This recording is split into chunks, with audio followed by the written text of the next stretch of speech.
वह खबर जिसने सब कुछ बदल दिया। कुमार साहिल। शहर में शायद ही कोई ऐसा हो जो उसे न जानता हो। कॉलेज के दिनों में हर कोई उसे सिर्फ साहिल कहकर बुलाता था। वह पढ़ाई में अच्छा था, लोगों की मदद करता था और हमेशा मुस्कुराता रहता था। लेकिन हर इंसान के भीतर कुछ अंधेरे कोने होते हैं। साहिल के भीतर भी थे। उसका सबसे अच्छा दोस्त था मृत्युंजय।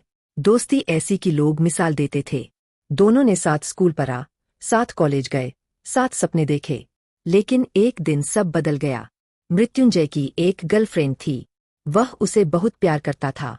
दूसरी ओर साहिल की भी एक गर्लफ्रेंड थी जिसे मृत्युंजय हमेशा सम्मान और मर्यादा के साथ देखता था।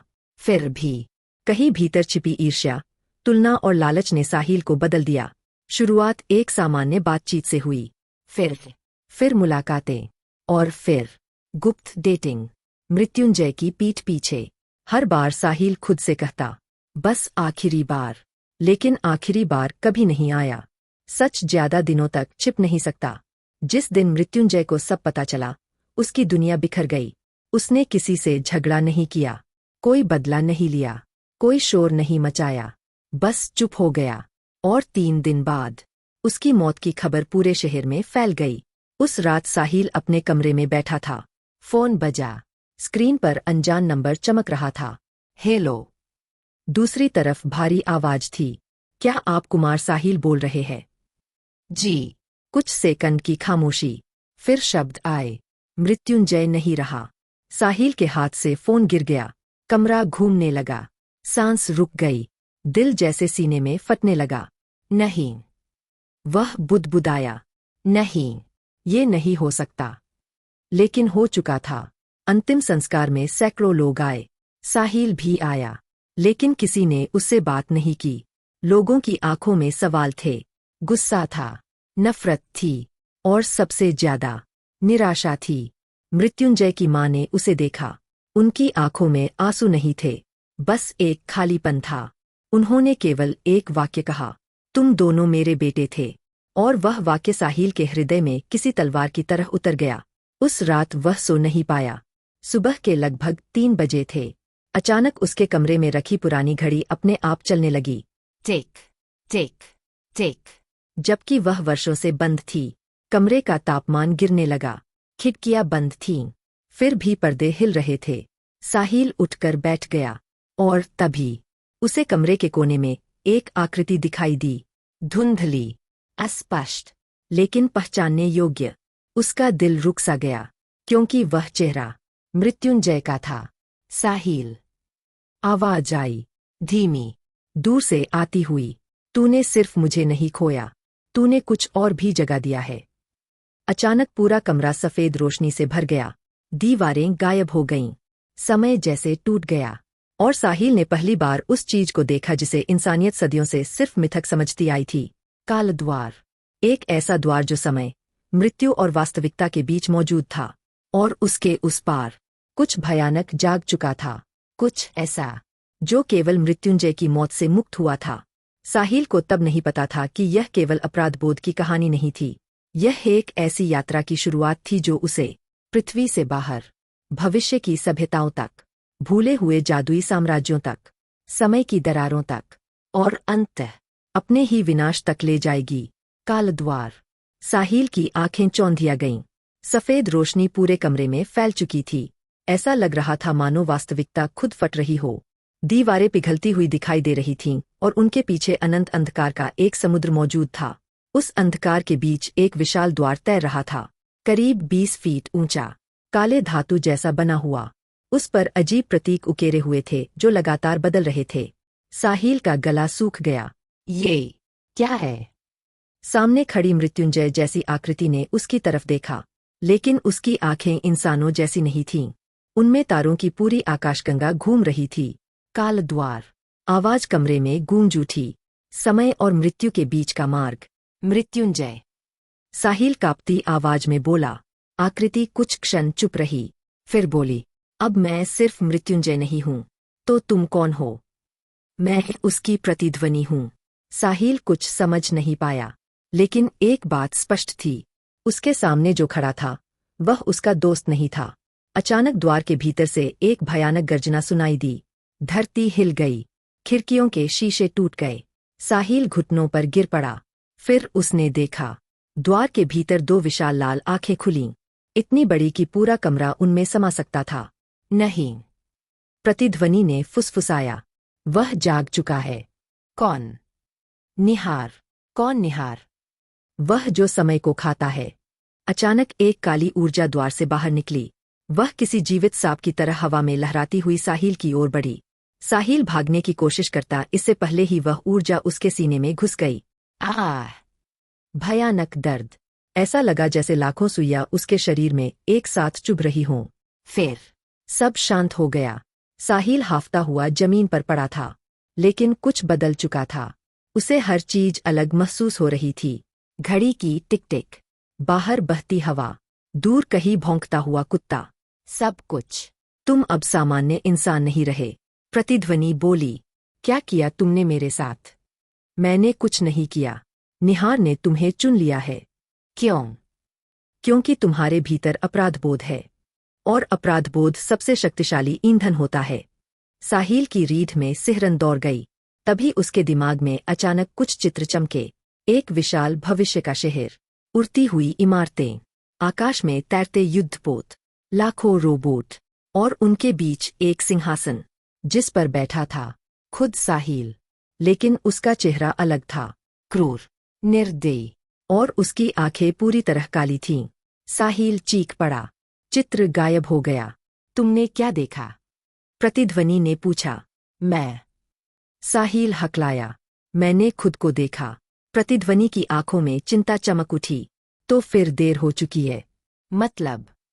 निहार तुम्हें सिर्फ चुन नहीं रहा, वह तुम्हें बना रहा है। अचानक द्वार कांपने लगा। उसके ऊपर बने प्रतीक चमक उठे, एक एक करके। फिर उनमें से एक प्रतीक हवा में उभर आया। वह किसी प्राचीन भाषा का चिन्ह था, और जैसे ही साहिल ने उसे देखा, उसे उसका अर्थ समझ में आ गया। बिना सीखे, बिना पढ़े, जैसे ज्ञान सीधे उसके दिमाग में भर दिया गया हो। अपराधी। उस प्रतीक का यही अर्थ था। साहिल का चेहरा सफेद पड़ गया। मैंने गलती की थी। उसकी आंखों से आंसू बह निकले। मैं उसे मारना नहीं चाहता था। प्रतिध्वनि कुछ देर उसे देखती रही, फिर बोली, मुझे पता है, लेकिन समय इरादे नहीं देखता, सिर्फ परिणाम देखता है। उसी क्षण एक और आवाज गूंजी, लेकिन इस बार वह प्रतिध्वनि की नहीं थी। वह कहीं बहुत दूर से आ रही थी, जैसे पूरे ब्रह्मांड के पार से।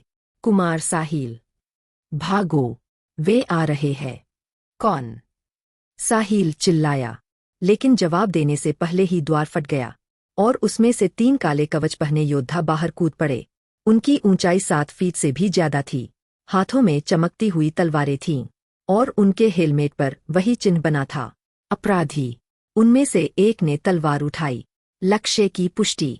दूसरे ने कहा, समय अपराधी साहिल की पहचान हो चुकी है। तीसरे ने अपनी तलवार सीधी उसकी ओर तान दी। आदेश है, उसे जीवित पकड़ो। और अगले ही पल उन तीनों ने एक साथ हमला कर दिया। समय अपराधी। तीनों काले कवचधारी योद्धा बिजली की गति से साहिल की ओर बढ़े। साहिल कुछ समझ पाता, उससे पहले ही पहली तलवार उसके सिर के ऊपर से गुजरी। धड़ाम। पीछे की दीवार 2 हिस्सों में बंट गई। भागो, प्रतिध्वनि चिल्लाई। साहिल ने बिना सोचे दौड़ लगा दी। सीढ़ियां उतरते हुए उसका पैर फिसला, लेकिन किसी अदृश्य शक्ति ने उसे गिरने नहीं दिया। उसी समय उसके हाथों के चारों ओर नीली ऊर्जा चमकने लगी। दूसरी तरफ, शहर के दूसरे छोर पर, सनी अपने कमरे में वीडियो गेम खेल रहा था। अचानक उसकी स्क्रीन काली हो गई। उस पर केवल एक संदेश दिखाई दिया, काल द्वार सक्रिय हो चुका है। सनी की आंखें फैल गईं। नहीं। वह कुर्सी से उछल पड़ा। इतनी जल्दी कैसे? उधर अंकित अपने दोस्तों के साथ चाय पी रहा था। तभी उसके मोबाइल पर एक अजीब नोटिफिकेशन आया। स्क्रीन पर केवल एक लाल चिन्ह बना था। अंकित ने देखते ही कप नीचे रख दिया। क्या हुआ? उसके दोस्त ने पूछा। अंकित हल्का सा मुस्कुराया। उसका मशहूर डायलॉग निकल गया, तुमको लग रहा होगा, लेकिन ऐसा नहीं है। फिर उसका चेहरा गंभीर हो गया। मुसीबत शुरू हो चुकी है। उसी समय शहर के पुराने हिस्से में इशित एक लाइब्रेरी में बैठा प्राचीन किताबें पढ़ रहा था। अचानक उसकी मेज पर रखी 1000 साल पुरानी किताब अपने आप खुल गई। उसके पन्नों पर एक नाम चमक रहा था, कुमार साहिल। इशित के चेहरे का रंग उड़ गया। तो भविष्यवाणी सच थी। और सबसे दूर एक पहाड़ी क्षेत्र में साहिल गुप्ता तारों को देख रहा था। अचानक आसमान में नीली बिजली चमकी, उसकी कलाई पर बना अजीब निशान जलने लगा। वह दर्द से कराह उठा, लेकिन उसके चेहरे पर मुस्कान आ गई। आखिरकार खेल शुरू हो गया। वापस वर्तमान में साहिल जान बचाकर भाग रहा था। पीछे से तलवारों की आवाजें लगातार करीब आ रही थीं। अचानक एक योद्धा उसके सामने प्रकट हो गया, जैसे उसने समय को मोड़ दिया हो। भागने का प्रयास व्यर्थ है। साहिल रुक गया। अब बचने का कोई रास्ता नहीं था। योद्धा ने तलवार उठाई, लेकिन जैसे ही वार होने वाला था, धड़ाम, किसी ने पीछे से आकर योद्धा को जोरदार लात मारी। वह कई मीटर दूर जा गिरा। साहिल ने आश्चर्य से देखा। सामने एक लड़का खड़ा था, काले जैकेट में, चेहरे पर हल्की मुस्कान। इतनी जल्दी मरने का प्लान है क्या? सनी। साहिल हैरान रह गया। तू यहाँ? बाद में बताऊंगा। सनी ने हाथ घुमाया। नीली ऊर्जा की एक लहर निकली। तीनों योद्धे पीछे जा गिरे, लेकिन तभी हवा फटने जैसी आवाज आई। एक सुनहरा द्वार खुला। उसमें से 3 और लोग बाहर आए। अंकित, इशित और साहिल गुप्ता। साहिल स्तब्ध रह गया। ये सब क्या हो रहा है? अंकित मुस्कुराया। तुमको लग रहा होगा कि हम सामान्य इंसान हैं। वह थोड़ा रुका, लेकिन ऐसा नहीं है। यह सुनकर सनी ने माथा पकड़ लिया। यार, तू हर बार यही डायलॉग क्यों मारता है? क्योंकि सही बैठता है, अंकित ने गर्व से कहा। इशित आगे बढ़ा। उसकी आंखों में चिंता थी। साहिल, हमारे पास समय बहुत कम है। तुम्हें हमारे साथ चलना होगा, कहा। साहिल ने पूछा। साहिल गुप्ता पहली बार बोला। वर्ष 3098 में। क्या? क्योंकि जिस निहार का नाम तुमने सुना है। साहिल गुप्ता की आवाज भारी हो गई। वह भविष्य में पूरी मानव सभ्यता को खत्म कर चुका है। साहिल कुछ समझ पाता उससे पहले आसमान फट गया। बादलों के बीच एक विशाल चेहरा उभरा। लाल आंखें, अनंत अंधकार।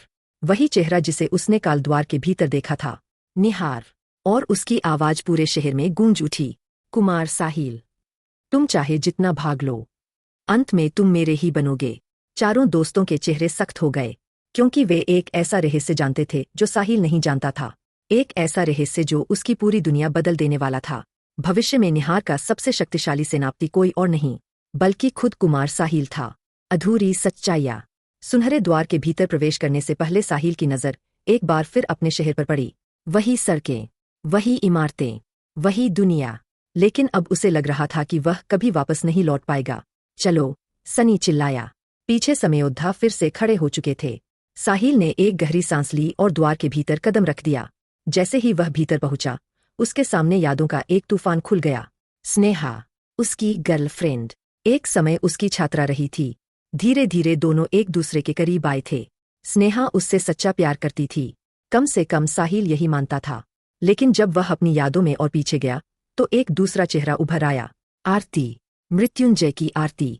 मृत्युंजय जब आरती की बातें करता था, तो उसकी आंखें चमक उठती थीं।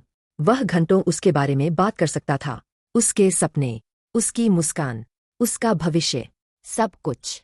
सनी ने एक बार मजाक में कहा भी था, भाई, तू आरती से शादी कर लेगा या उसके मंदिर में मूर्ति बनाकर पूजा करेगा? तब सब हंसे थे, लेकिन मृत्युंजय गंभीर हो गया था। अगर उसे मेरी जरूरत होगी, तो मैं कुछ भी करूंगा। उस समय साहिल ने भी हंसकर बात टाल दी थी, लेकिन कहीं न कहीं उसके भीतर एक अजीब भावना जन्म ले चुकी थी।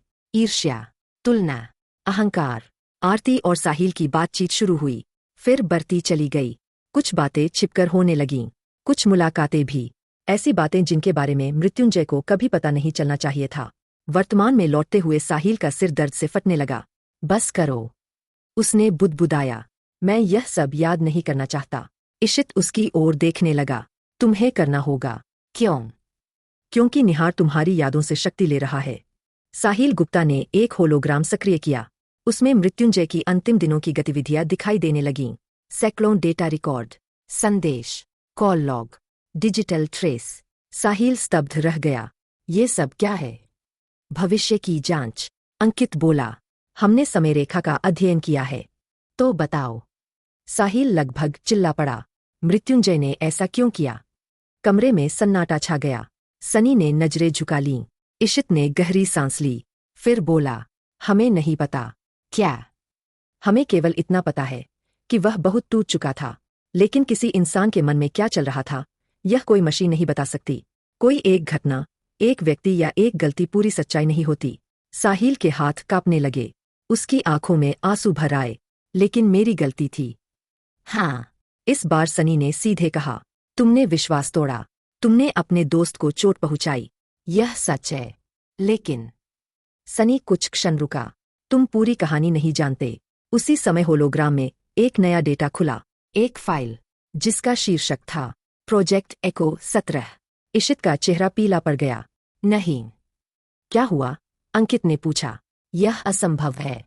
साहिल गुप्ता धीरे धीरे स्क्रीन के पास गया। फाइल खुली और उसके भीतर जो नाम लिखा था उसे देखकर सभी के पैरों तले जमीन खिसक गई। यह कैसे हो सकता है? सनी फुसफुसाया। स्क्रीन पर अगली पंक्ति चमकी। मृत्युंजय की मृत्यु इस समय रेखा की शुरुआत नहीं थी, वह प्रयोग का पहला चरण था।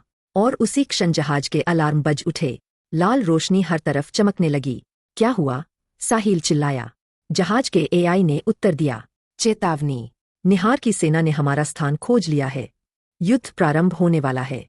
दूर अंतरिक्ष में हजारों काले युद्धपोत दिखाई देने लगे और उनके सबसे आगे एक सिंहासननुमा जहाज था जिस पर बैठा व्यक्ति बिल्कुल साहिल जैसा दिखता था, लेकिन उसकी आंखें पूरी तरह काली थीं। अंधकार का सम्राट। जहाज के विशाल कांच के पार अनंत अंतरिक्ष फैला हुआ था, लेकिन उस सुंदर दृश्य को हजारों काले युद्धपोतों ने ढक लिया था। उनके बीच सबसे आगे एक विशाल जहाज था, इतना बड़ा कि पूरा शहर उसके भीतर समा सकता था। और उसके सिंहासन पर बैठा था साहिल, या कम से कम उसका चेहरा। यह मैं हूं। कुमार साहिल की आवाज कांप गई। सनी, अंकित, इशित और साहिल गुप्ता सभी चुप थे, जैसे वे इस क्षण से हमेशा डरते रहे हों। तुमको लग रहा होगा कि यह कोई भ्रम है, अंकित ने धीरे से कहा, लेकिन ऐसा नहीं है। इस बार किसी ने उसके डायलॉग पर मजाक नहीं किया। स्क्रीन पर जूम किया गया।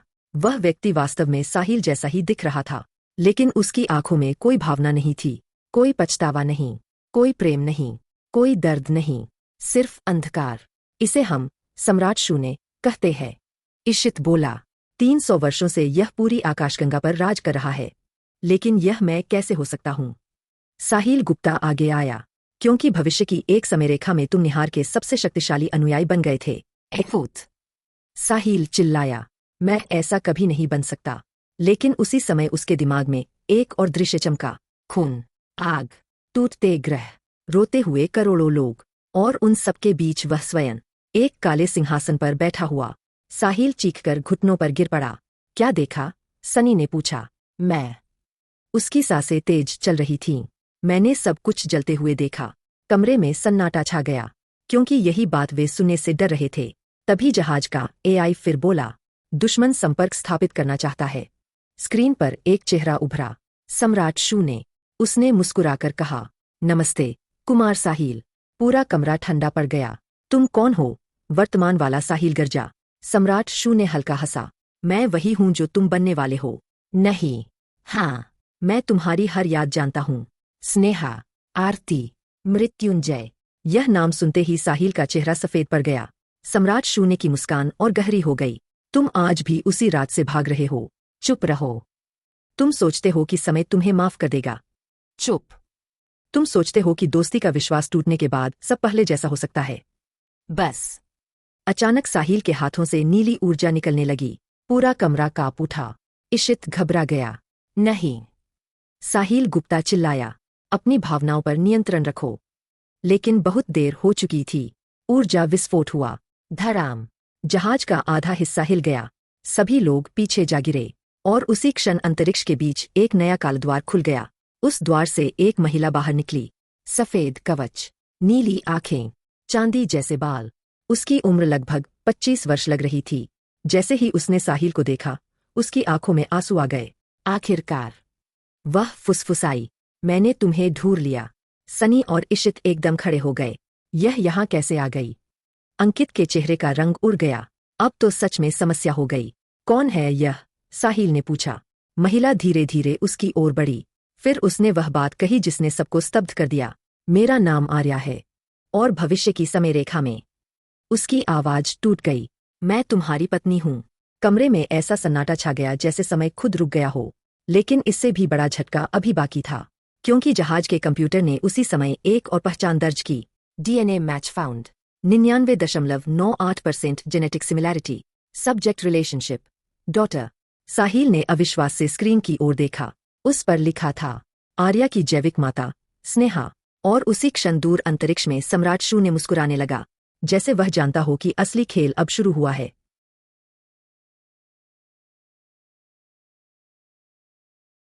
आर्या के आने के बाद जहाज के भीतर अजीब तनाव फैल गया था, लेकिन सबसे ज्यादा बेचैन सनी दिखाई दे रहा था।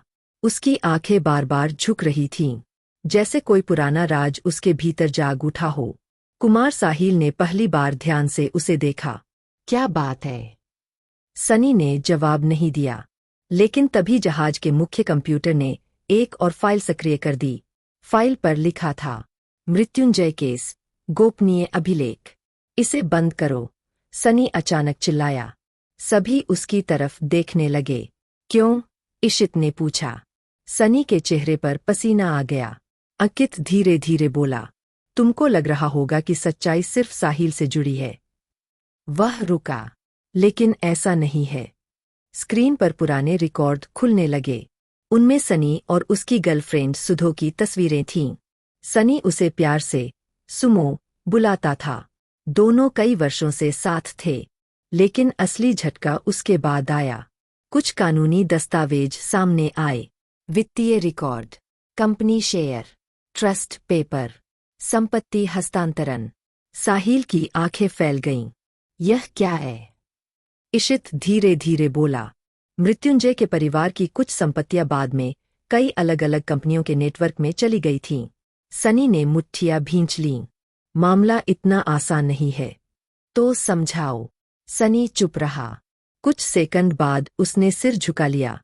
मैंने उसे भरोसा दिलाया था कि मैं हमेशा उसके साथ हूं। कमरे में सन्नाटा छा गया। और बाद में मैंने ऐसे फैसले लिए जिनसे मुझे फायदा हुआ। साहिल अविश्वास से उसे देखता रहा। तू भी? सनी की आंखों में अपराधबोध दिखाई दिया। मैंने खुद को समझाया था कि मैं सही कर रहा हूं, कि मैं सिर्फ अवसर का उपयोग कर रहा हूं, कि किसी को पता नहीं चलेगा। आर्या धीरे धीरे बोली, यही तो निहार की सबसे बड़ी शक्ति है। क्या मतलब? वह लोगों को राक्षस नहीं बनाता, वह सिर्फ उनके भीतर मौजूद कमजोरियों को बढ़ा देता है। सभी चुप हो गए। आर्या ने साहिल की ओर देखा।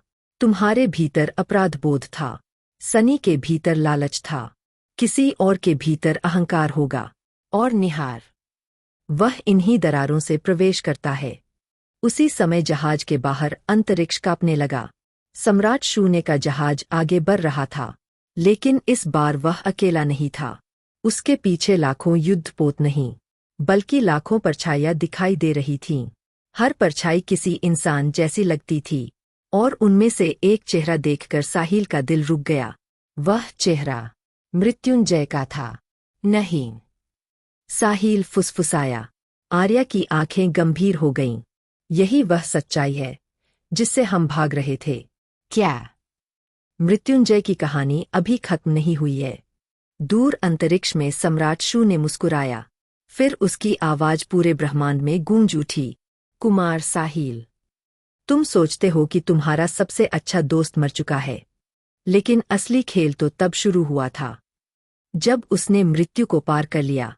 और अगले ही क्षण मृत्युंजय जैसी दिखने वाली वह परछाई धीरे धीरे अपनी आंखें खोलने लगी।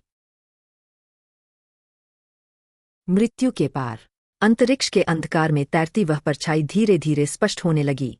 जहाज के विशाल स्क्रीन पर उसका चेहरा उभर आया। सभी की सांसें थम गईं। वह चेहरा मृत्युंजय का था। वही आंखें, वही मुस्कान, वही चेहरा, लेकिन कुछ अलग था, बहुत अलग। उसकी आंखों के भीतर नीली और काली रोशनी एक साथ घूम रही थी, जैसे दो अलग अलग शक्तियां उसके भीतर लड़ रही हों। यह असंभव है, साहिल बुदबुदाया। सनी के हाथ कांपने लगे। इशित की आवाज धीमी हो गई। हमने सोचा था कि यह सिर्फ एक सिद्धांत है। क्या सिद्धांत? आर्या ने पूछा। इशित ने स्क्रीन की ओर देखा। प्रोजेक्ट इको-17। कमरे में फिर सन्नाटा छा गया। साहिल गुप्ता आगे बढ़ा। 300 साल पहले वैज्ञानिकों ने आत्मा, चेतना और समय के संबंध पर प्रयोग शुरू किए थे। और और उन्हें एक ऐसा व्यक्ति चाहिए था जिसके भीतर भावनात्मक ऊर्जा असाधारण हो। मृत्युंजय, आर्या ने धीरे से कहा। हाँ। इशित ने सिर हिलाया। उसका प्रेम, उसका समर्पण, उसका दर्द, सब कुछ सामान्य इंसानों से कहीं ज्यादा शक्तिशाली था। तो उन्होंने उसके साथ क्या किया? साहिल की आवाज टूट गई। इशित ने आंखें बंद कर लीं। हमें पूरा सच नहीं पता, लेकिन इतना पता है कि उसकी मृत्यु के बाद उसकी चेतना पूरी तरह समाप्त नहीं हुई, बल्कि समय के एक हिस्से में फंस गई। अचानक स्क्रीन पर मौजूद मृत्युंजय ने सिर उठाया और पहली बार सीधे कैमरे की तरफ देखा, जैसे वह उन्हें देख सकता हो। साहिल। उसकी आवाज सुनते ही साहिल के पैरों तले जमीन खिसक गई। वह वही आवाज थी, वही पुरानी, वही दोस्त वाली। मृत्युंजय। स्क्रीन पर मौजूद चेहरा मुस्कुराया, लेकिन उसकी मुस्कान में गहरा दर्द था। तुम अब भी खुद को दोष दे रहे हो। साहिल की आंखों में आंसू आ गए। मुझे माफ कर दे। मैंने सब बर्बाद कर दिया। मृत्युंजय कुछ पल चुप रहा, फिर बोला, सच्चाई उतनी सरल नहीं है जितनी तुम सोचते हो। सभी हैरान रह गए। मतलब? अचानक सम्राट शून्य खड़ा हो गया। उसके चेहरे की मुस्कान गायब हो चुकी थी। बस। वह गरजा, अब और नहीं। अचानक लाखों काले युद्धपोत आगे बढ़ने लगे। अलार्म बजने लगे। युद्ध चेतावनी, युद्ध चेतावनी। आर्या ने अपनी ऊर्जा तलवार निकाल ली। सनी ने हथियार सक्रिय किया। अंकित ने गहरी सांस ली। तुमको लग रहा होगा कि हम जीत सकते हैं। सनी चिल्लाया। भाई अभी भी डायलॉग मार रहा है। लेकिन ऐसा नहीं है। अंकित ने पूरा किया। इशित ने सिर पकड़ लिया। युद्ध शुरू हो चुका था। हजारों जहाज आपस में टकराने लगे। ऊर्जा किरणें अंतरिक्ष को चीर रही थीं। विस्फोटों की चमक पूरे ब्रह्मांड को रोशन कर रही थी। और उसी अराजकता के बीच मृत्युंजय की परछाई गायब हो गई। लेकिन जाने से पहले उसने केवल एक वाक्य कहा, अगर सच्चाई जाननी है तो पृथ्वी पर वापस जाओ। साल 2025 और आरती से मिलो। यह सुनते ही सभी स्तब्ध रह गए। आरती? लेकिन क्यों? कोई जवाब नहीं मिला, क्योंकि उसी क्षण एक विशाल ऊर्जा गोला सीधे उनके जहाज से आ टकराया। धड़ाम! पूरा जहाज कांप उठा। आर्या गिर पड़ी। साहिल दीवार से जा टकराया। सिस्टम फेल होने लगे। और फिर कंप्यूटर की ठंडी आवाज गूंजी। आपातकालीन स्थिति। जहाज नष्ट होने वाला है। समय कूद, टाइम जंप, प्रारंभ। गंतव्य पृथ्वी। वर्ष 2025 इंच। और अगले ही क्षण पूरा जहाज एक नीले भंवर में समा गया। वर्ष 2025 का रहस्य। नीला भंवर धीरे धीरे शांत हुआ। जहाज बुरी तरह क्षतिग्रस्त था। सिस्टम बंद पड़े थे। कई हिस्सों से धुआं निकल रहा था। सब ठीक है? आर्या ने उठते हुए पूछा। जिंदा है, यही बहुत है। सनी ने जवाब दिया। अंकित ने चारों ओर देखा। तुमको लग रहा होगा कि हम सुरक्षित पहुंच गए हैं। सनी ने घूर कर देखा, लेकिन ऐसा नहीं है। अंकित ने गंभीरता से कहा। इस बार कोई नहीं हंसा। जहाज के बाहरी कैमरे सक्रिय हुए। स्क्रीन पर जो दिखा उसे देखकर सभी चुप हो गए। वह पृथ्वी थी, लेकिन भविष्य वाली नहीं। पुरानी पृथ्वी। वर्ष 2025। हम पहुंच गए, इशित ने धीरे से कहा। कुमार साहिल के दिल की धड़कन तेज हो गई, क्योंकि यही वह समय था जब सब कुछ टूटना शुरू हुआ था। यही वह समय था जब मृत्युंजय जिंदा था, और आरती भी। कुछ घंटे बाद सभी एक साधारण कार में शहर की ओर जा रहे थे। उन्होंने भविष्य के कपड़ों की जगह सामान्य कपड़े पहन लिए थे। साहिल खिड़की से बाहर देख रहा था। हर सड़क उसे पुरानी यादें दिला रही थी। मृत्युंजय के साथ बिताए दिन, कॉलेज की बातें, दोस्ती, हंसी, सपने, और फिर विश्वासघात। उसने आंखें बंद कर लीं। अगर मैं समय बदल दूं तो? उसने धीरे से पूछा। आर्या ने तुरंत सिर हिलाया। नहीं। क्यों? क्योंकि समय के साथ छेड़छाड़ हमेशा कीमत मांगती है। लेकिन अगर मैं सब ठीक कर दूं? आर्या की आंखों में उदासी उतर आई। हर कोई यही सोचता है, और फिर सब कुछ और बिगड़ जाता है। कुछ देर बाद वे शहर के एक पुराने इलाके में पहुंचे, वहीं जहां आरती रहती थी। साहिल का दिल जोर जोर से धड़कने लगा। कई वर्षों बाद वह उससे मिलने जा रहा था। दरवाजा खुला। सामने लगभग 24 से 25 वर्ष की एक युवती खड़ी थी। आरती। समय जैसे रुक गया। आरती ने पहले साहिल को देखा, फिर बाकी लोगों को, और अचानक उसके चेहरे का रंग उड़ गया। नहीं, वह फुसफुसाई, यह नहीं हो सकता। सभी हैरान रह गए। आप हमें पहचानती है? इशित ने पूछा। आरती की नज़र सीधे आर्या पर टिक गई। उसकी आंखों में डर उतर आया। तुम यहाँ कैसे हो सकती हो? आर्या भी स्तब्ध थी। आप मुझे जानती है? आरती के हाथ कांपने लगे। यह असंभव है। तुम तो अभी पैदा भी नहीं हुई हो। कमरे में सन्नाटा छा गया। सनी ने धीरे से कहा, मुझे यह बिल्कुल पसंद नहीं आ रहा। तभी आरती ने दरवाजा पूरी तरह खोला। अंदर आओ। अब शायद समय आ गया है कि मैं सच बता दूं। सभी अंदर चले गए। आरती उन्हें सीधे अपने कमरे में ले गई। कमरे के कोने में एक पुरानी लोहे की तिजोरी रखी थी। उसने तिजोरी खोली। अंदर से एक मोटी डायरी निकाली।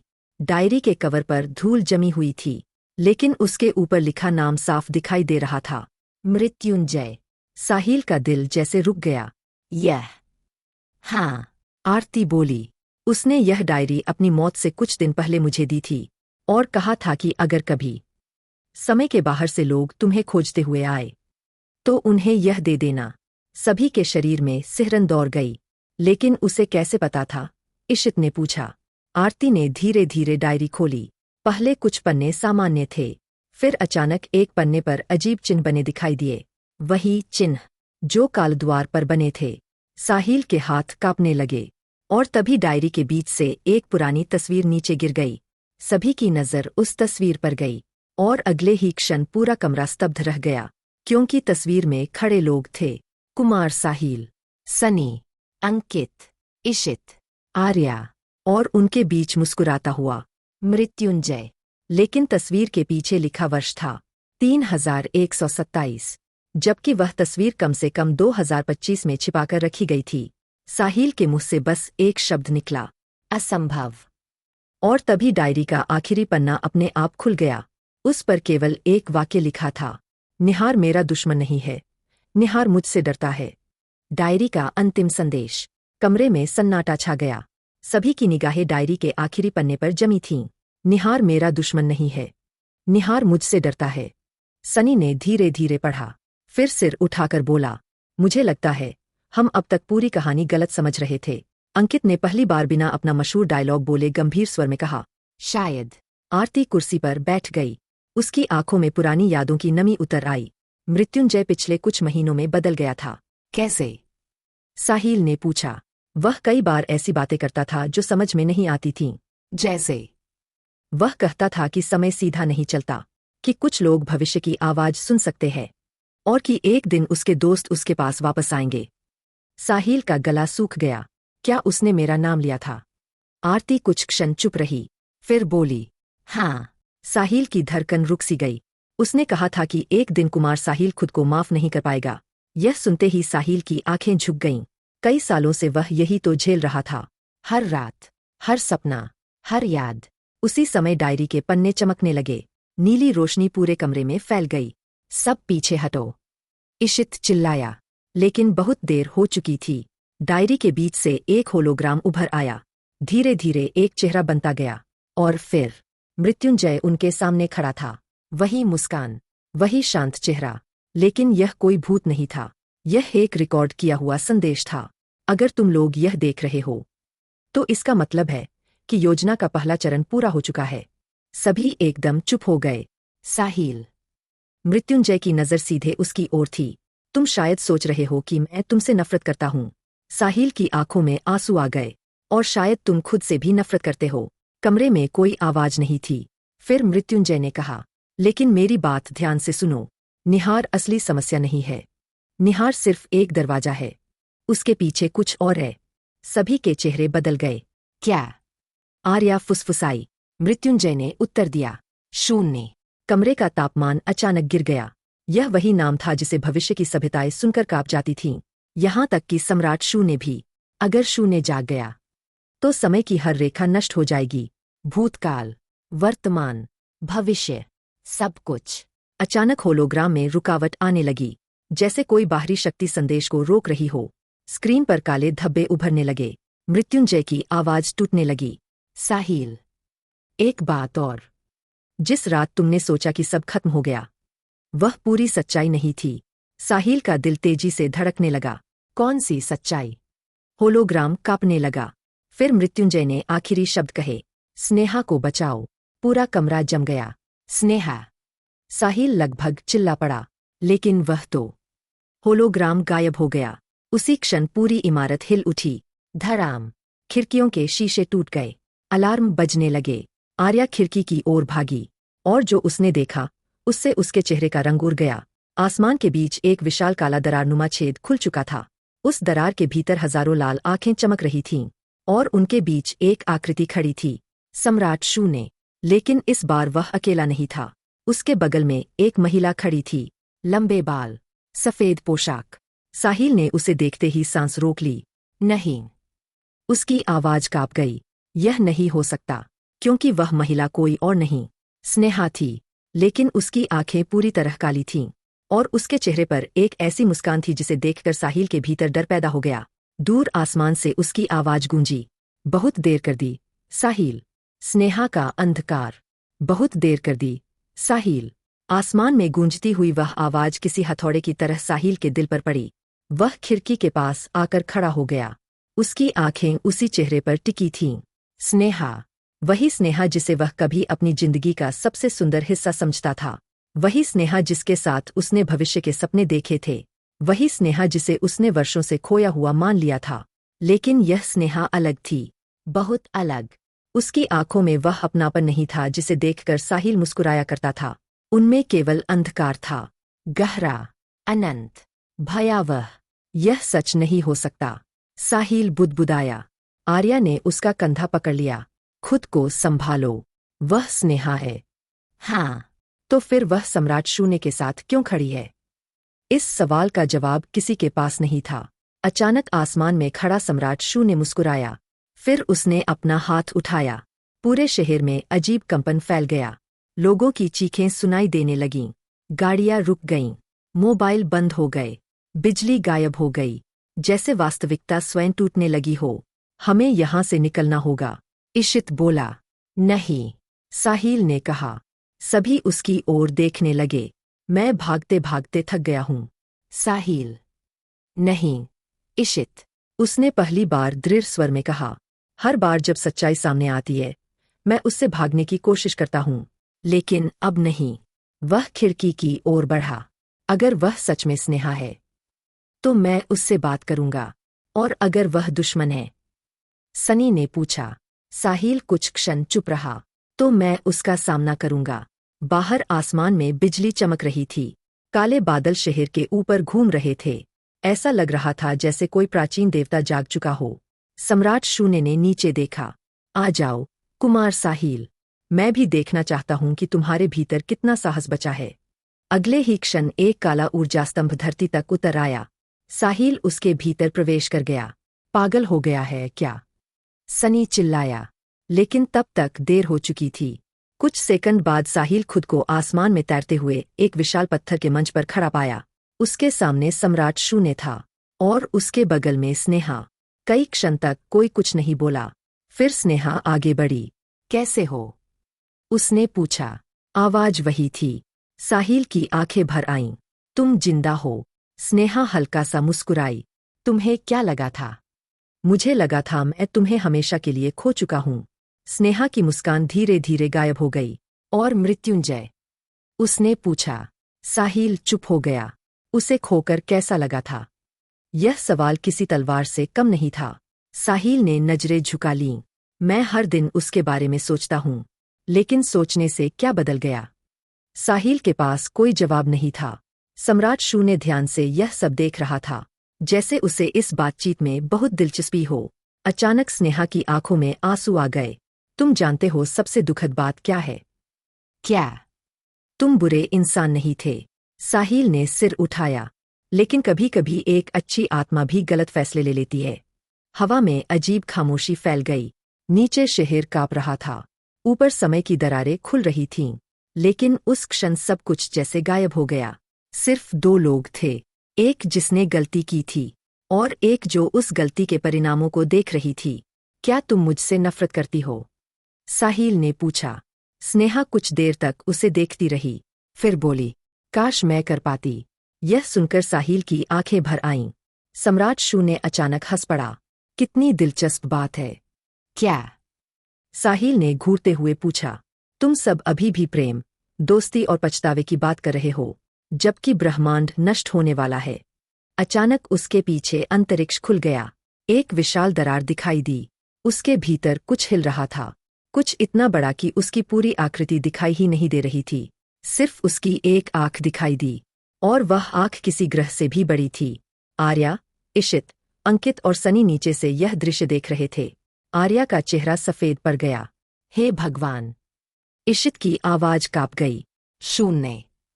हाँ, वही शून्य, जिसका नाम सुनकर भविष्य की सभ्यताएं डरती थीं, जिससे निहार भी डरता था, और अब वह जाग रहा था। सम्राट शून्य ने मुस्कुराकर कहा, तुम सबने मुझे खलनायक समझा, लेकिन मैं तुम्हें बचाने की कोशिश कर रहा था। सभी स्तब्ध रह गए। क्या? हाँ। उसने स्नेहा की ओर देखा। सच्चाई बताओ। स्नेहा ने गहरी सांस ली। निहार कोई राक्षस नहीं था, वह एक प्रहरी था। और शून्य, वह वास्तविक विनाश है। साहिल के पैरों तले जमीन खिसक गई। वर्षों से जिसे वह सबसे बड़ा दुश्मन समझता रहा, शायद वह दुश्मन था ही नहीं। अचानक समय की दरार से एक भयानक गर्जना सुनाई दी। पूरा आकाश फट गया।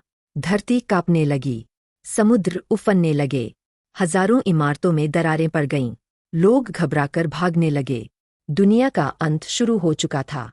और उसी क्षण मृत्युंजय की डायरी से निकला नीला प्रकाश आसमान तक पहुंच गया। उस प्रकाश के भीतर एक आकृति बनने लगी। सभी की सांसें थम गईं। धीरे धीरे वह आकृति स्पष्ट हुई। मृत्युंजय। लेकिन इस बार वह कोई रिकॉर्डिंग नहीं था। वह सचमुच मौजूद था। उसके चारों ओर नीली ऊर्जा घूम रही थी। उसकी आंखों में अजीब शांति थी। साहिल उसे देखकर स्तब्ध रह गया। मृत्युंजय। मृत्युंजय मुस्कुराया। वही पुरानी मुस्कान, वही दोस्त वाली मुस्कान। बहुत समय हो गया, दोस्त। साहिल के भीतर वर्षों से जमा हुआ दर्द अचानक बाहर आ गया। मुझे माफ कर दो। उसकी आवाज टूट गई। मैंने सब बर्बाद कर दिया। मैंने तुम्हें धोखा दिया। मैंने दोस्ती खो दी। मैंने। बस। मृत्युंजय ने हाथ उठा दिया। हवा शांत हो गई। तुम्हें पता है, इतने वर्षों में मैंने क्या सीखा? साहिल चुप रहा। कि इंसान अपनी गलतियों से भाग सकता है, लेकिन उनसे बच नहीं सकता। और यह भी कि अपराधबोध एक जेल है। मृत्युंजय धीरे धीरे उसके पास आया। तुमने गलतियां की, बहुत बड़ी गलतियां, लेकिन तुमने खुद को जो सजा दी है, वह किसी भी अदालत से बड़ी है। साहिल रो पड़ा। पहली बार। सचमुच रो पड़ा। वर्षों का दर्द, वर्षों का पछतावा, वर्षों का अकेलापन, सब बाहर आने लगा। नीचे खड़े सनी ने नजरें झुका लीं, क्योंकि उसे भी अपने फैसले याद आने लगे थे। मृत्युंजय उसकी ओर मुड़ा। और सनी कांप गया। हाँ, तुम भी अपने सच से भागते रहे हो। सनी ने कुछ नहीं कहा, क्योंकि उसके पास कहने को कुछ था ही नहीं। मृत्युंजय ने फिर अंकित की ओर देखा। और तुम? अंकित घबरा गया। मैंने क्या किया? मृत्युंजय हल्का सा हंसा। तुमको लग रहा होगा कि तुम निर्दोष हो। अचानक सनी की हंसी छूट गई। मृत्युंजय भी मुस्कुरा उठा। लेकिन ऐसा नहीं है। कुछ सेकंड के लिए सभी हंस पड़े। यह शायद वर्षों में पहली बार था जब इस कहानी में हंसी सुनाई दी। लेकिन वह क्षण ज्यादा देर नहीं टिका, क्योंकि शून्य की आंख पूरी तरह खुल चुकी थी, और उसके खुलते ही आकाश का एक हिस्सा गायब हो गया, जैसे अस्तित्व को किसी ने मिटा दिया हो। न कोई विस्फोट, न कोई आवाज, बस शून्यता, पूर्ण शून्यता। मृत्युंजय का चेहरा गंभीर हो गया। समय आ गया है। किस बात का? साहिल ने पूछा। मृत्युंजय ने उसकी ओर देखा। निर्णय का। कौन सा निर्णय? या तो तुम अपने अतीत के कैदी बने रहो, या फिर वह इंसान बनो जो तुम्हें होना चाहिए था। दूर शून्य फिर गरजा। ब्रह्मांड कांप उठा। और पहली बार कुमार साहिल को महसूस हुआ कि उसकी असली लड़ाई निहार, सम्राट शून्य या किसी राक्षस से नहीं थी। उसकी असली लड़ाई खुद से थी। उस इंसान से, जो वर्षों से अपने अपराधबोध में डूबा हुआ था। और शायद ब्रह्मांड को बचाने का पहला कदम भी यही था। निर्णय का क्षण। शून्य की विशाल आँख आकाश में खुली हुई थी। उसकी पुतली के भीतर अनगिनत आकाशगंगाएं जन्म ले रही थीं और नष्ट हो रही थीं, मानो पूरा ब्रह्मांड उसके लिए केवल एक खिलौना हो। नीचे पृथ्वी काँप रही थी। शहरों में अफरातफरी मची हुई थी। लाखों लोग आसमान की ओर देख रहे थे, लेकिन उन्हें समझ नहीं आ रहा था कि वे वास्तव में क्या देख रहे हैं, क्योंकि शून्य को पूरी तरह देख पाना किसी सामान्य मनुष्य के लिए संभव नहीं था। जो जितना ज्यादा उसे देखता, उसकी बुद्धि उतनी ही विचलित होने लगती। मृत्युंजय ने अपना हाथ उठाया। नीली ऊर्जा का एक विशाल घेरा पृथ्वी के चारों ओर फैल गया। कुछ क्षण के लिए कंपन रुक गया। समय जैसे धीमा पड़ गया। मेरे पास बहुत कम शक्ति बची है, मृत्युंजय बोला। तो फिर जल्दी बताओ, आर्या ने कहा। हमें क्या करना होगा? मृत्युंजय की नज़र साहिल पर टिक गई। सब कुछ उसी पर निर्भर करता है। साहिल चुप रहा। उसे महसूस हो रहा था कि कुछ बहुत बड़ा होने वाला है, कुछ ऐसा जो उसके पूरे जीवन का अर्थ बदल देगा। मृत्युंजय ने धीरे धीरे कहा, कुमार साहिल, तुम्हें पता है कि सम्राट शून्य कौन है? भविष्य वाला मैं। नहीं। सभी चौंक गए। क्या मतलब? इशित बोला। मृत्युंजय ने गहरी सांस ली। सम्राट शून्य वास्तव में कुमार साहिल नहीं है। कमरे में सन्नाटा छा गया। लेकिन उसका चेहरा, उसका शरीर, उसकी यादें, सब नकली है। सनी स्तब्ध रह गया। तो फिर वह है कौन? मृत्युंजय का चेहरा गंभीर हो गया। वह शून्य का पहला अवतार है। अचानक दूर खड़ा सम्राट शून्य मुस्कुराने लगा, जैसे वह इस रहस्य के सामने आने का इंतजार कर रहा था। आखिरकार, उसने कहा। किसी ने सच बता ही दिया। हवा में अजीब कंपन फैल गया, और अगले ही क्षण सम्राट शून्य का चेहरा बदलने लगा। उसकी त्वचा पिघलने लगी, आंखें बदल गईं, आकृति विकृत होने लगी। कुछ सेकंड बाद वहां साहिल नहीं था। वहां कुछ और खड़ा था, कुछ ऐसा जो किसी भी भाषा में वर्णित नहीं किया जा सकता। मानो अंधकार ने इंसानी आकार धारण कर लिया हो। आर्या पीछे हट गई। इशित का चेहरा सफेद पड़ गया। अंकित पहली बार पूरी तरह चुप था, और सनी ने धीरे से कहा, हे भगवान। उस जीव ने हंसना शुरू किया। उसकी हंसी सुनकर हवा कांपने लगी। मनुष्य हमेशा एक ही गलती करते हैं। वे सोचते हैं कि सबसे बड़ा खतरा बाहर है, जबकि सबसे बड़ा खतरा उनके भीतर होता है। उसकी नज़र साहिल पर टिक गई। मैं तुम्हारे भीतर पैदा हुआ था, तुम्हारे अपराधबोध से, तुम्हारे लालच से, तुम्हारी कमजोरी से। साहिल के पैरों तले जमीन खिसक गई। नहीं। हाँ, जब तुमने पहली बार अपने दोस्त से झूठ बोला था। मैं पैदा हुआ जब तुमने अपने कर्मों को सही ठहराने की कोशिश की थी। मैं मजबूत हुआ, और जब तुमने खुद को माफ करने से इनकार कर दिया। मैं अमर हो गया। पूरा आकाश कांप उठा। मृत्युंजय ने धीरे से कहा, यही कारण है कि मैं तुम्हें वर्षों से खोज रहा था। क्यों? क्योंकि केवल तुम ही इसे समाप्त कर सकते हो। साहिल ने सिर उठाया। कैसे? मृत्युंजय ने उत्तर दिया, लड़कर नहीं तो स्वीकार करके। सभी चौंक गए। क्या? तुम्हें अपने अतीत को स्वीकार करना होगा, अपनी गलतियों को स्वीकार करना होगा, अपने अपराधबोध को छोड़ना होगा, वरना शून्य हमेशा जीवित रहेगा। दूर खड़ा अंधकारमय प्राणी अचानक क्रोधित हो गया। चुप रहो। उसकी गर्जना से आसमान फट गया। हजारों बिजली की धाराएं पृथ्वी पर गिरने लगीं। समुद्रों में तूफान उठने लगे। और तभी साहिल के भीतर कुछ टूट गया। वर्षों से वह केवल एक ही बात सोचता आया था, काश मैं समय में पीछे जा पाता, काश मैं सब ठीक कर पाता, काश। लेकिन अब उसे पहली बार समझ आया कि वह वास्तव में क्या चाहता था। वह समय नहीं बदलना चाहता था, वह अपने दर्द से भागना चाहता था। मृत्युंजय उसकी ओर देख रहा था। वही दोस्त जिसे उसने खो दिया था, वही दोस्त जो अब भी उसे समझ रहा था। और तभी साहिल की आंखों से आंसू बहने लगे। मैंने गलतियां की। उसकी आवाज कांप रही थी। बहुत बड़ी गलतियां। मैंने विश्वास तोड़ा, मैंने लोगों को चोट पहुंचाई, मैंने खुद को भी धोखा दिया। पूरा आकाश सुन रहा था। अंधकार में प्राणी बेचैन होने लगा। रुको। लेकिन साहिल अब नहीं रुका। मैं अपने किए हुए काम मिटा नहीं सकता, मैं अतीत नहीं बदल सकता, लेकिन मैं उसे स्वीकार करता हूँ, और मैं भागना बंद करता हूँ। जैसे ही ये शब्द उसके मुंह से निकले, उसके भीतर से एक तेज नीली रोशनी निकलने लगी। आकाश कांप उठा। शून्य पहली बार पीछे हट गया, क्योंकि वह समझ चुका था जिस इंसान के दर्द से वह पैदा हुआ था, वह इंसान अब बदल रहा था, और यही उसकी सबसे बड़ी कमजोरी थी, अपराध बोध का साम्राज्य। नीली रोशनी साहिल के शरीर से निकलकर पूरे आकाश में फैलने लगी। शून्य पीछे हट गया। पहली बार वह शक्ति जो समय, वास्तविकता और ब्रह्मांड को निगल सकती थी, भयभीत दिखाई दी। नहीं। उसकी आवाज गूंजी, तुम ऐसा नहीं कर सकते। साहिल ने उसकी ओर देखा। क्यों? क्योंकि मैं तुम हूं। नहीं, साहिल ने शांत स्वर में कहा, तुम मेरी गलती हो, तुम मेरा भविष्य नहीं हो, तुम मेरा डर हो। पूरा आकाश कांप उठा। मृत्युंजय मुस्कुराया। सनी ने धीरे से कहा, लगता है पहली बार इसने सही बात बोली है। अंकित बोला, तुमको लग रहा होगा कि मैं भावुक हो गया हूं। सनी ने घूरा, लेकिन ऐसा नहीं है।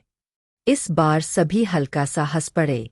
यह शायद अंतिम युद्ध से पहले का आखिरी हल्का क्षण था। दूर खड़ी स्नेहा सब कुछ देख रही थी। उसकी काली आंखों में पहली बार हलचल दिखाई दी। स्नेहा, साहिल ने पुकारा। वह चौंक गई। मेरी तरफ देखो। कुछ क्षण तक दोनों एक दूसरे को देखते रहे। क्या तुम अभी भी वहां हो? स्नेहा की आंखों में आंसू चमक उठे, लेकिन अगले ही पल शून्य गरज उठा। चुप! काली ऊर्जा की लहर स्नेहा के चारों ओर फैल गई। वह दर्द से चीख उठी। आर्या आगे बढ़ी। वह उसे नियंत्रित कर रहा है। इशित ने कहा, अगर हम स्नेहा को मुक्त कर पाए तो शून्य कमजोर हो जाएगा। कैसे? मृत्युंजय ने उत्तर दिया, उसे उसकी सबसे सच्ची याद वापस दिलानी होगी। कौन सी? मृत्युंजय मुस्कुराया। वह याद जो अंधकार भी नहीं मिटा सकता। साहिल समझ गया। उसे वह दिन याद आया। कॉलेज का एक साधारण दिन। बारिश हो रही थी।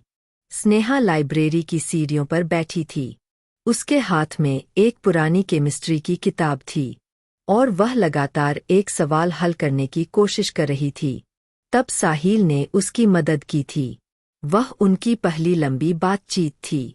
न कोई नाटक, न कोई बड़ा रोमांस, बस दो लोग, एक सवाल और बारिश। मुझे याद है। साहिल ने आंखें बंद कर लीं। अचानक उसके चारों ओर नीली ऊर्जा घूमने लगी। उस याद का दृश्य आकाश में उभर आया। बारिश, लाइब्रेरी, स्नेहा की मुस्कान, उसका झेंपना, उसका कहना, सर, मुझे लगता है मैं यह सवाल कभी नहीं कर पाऊंगी।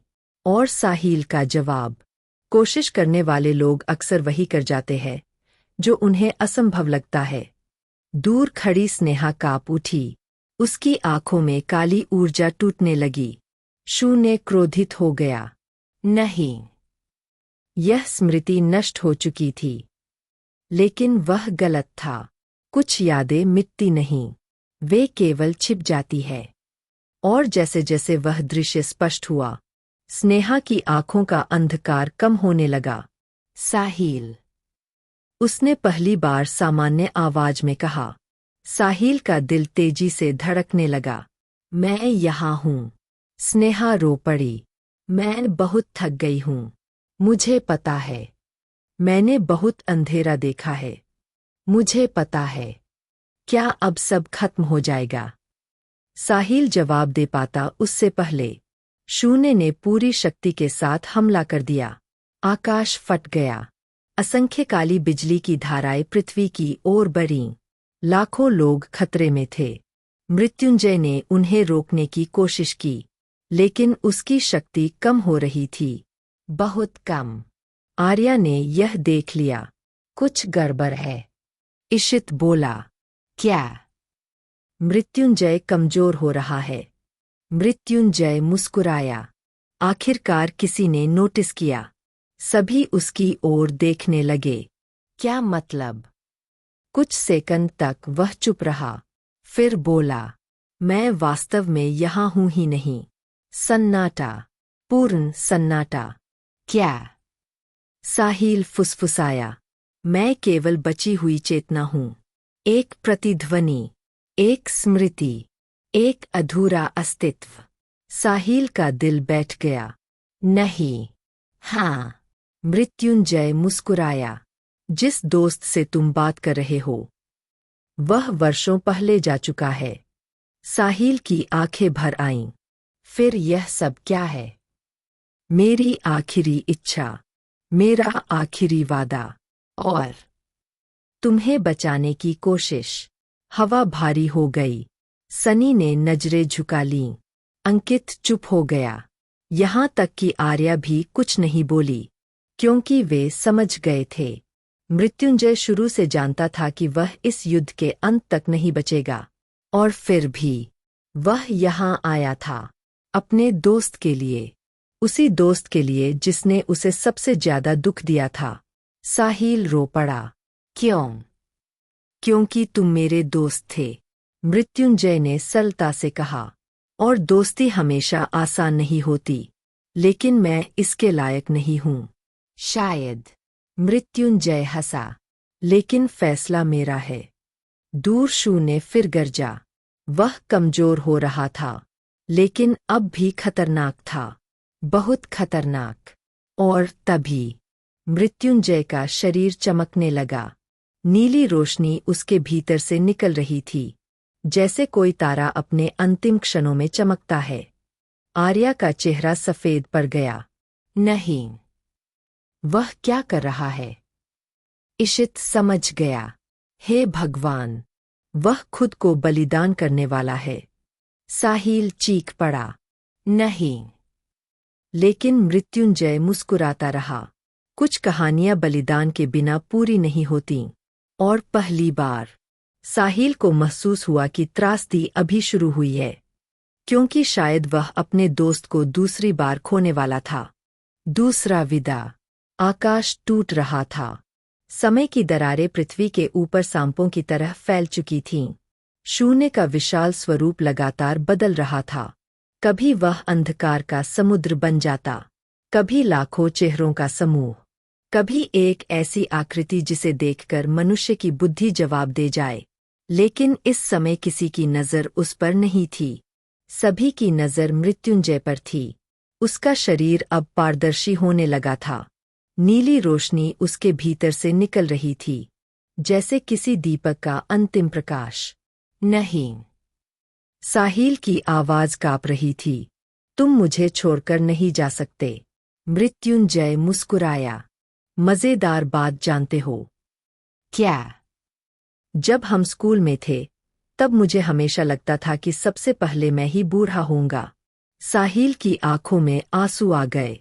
उसे याद आया, वह पुराना मैदान, वह क्रिकेट, वह गर्मी की छुट्टियां, वह बेफिक्र दुनिया, जहां भविष्य का सबसे बड़ा डर यह होता था कि कल का होमवर्क पूरा होगा या नहीं।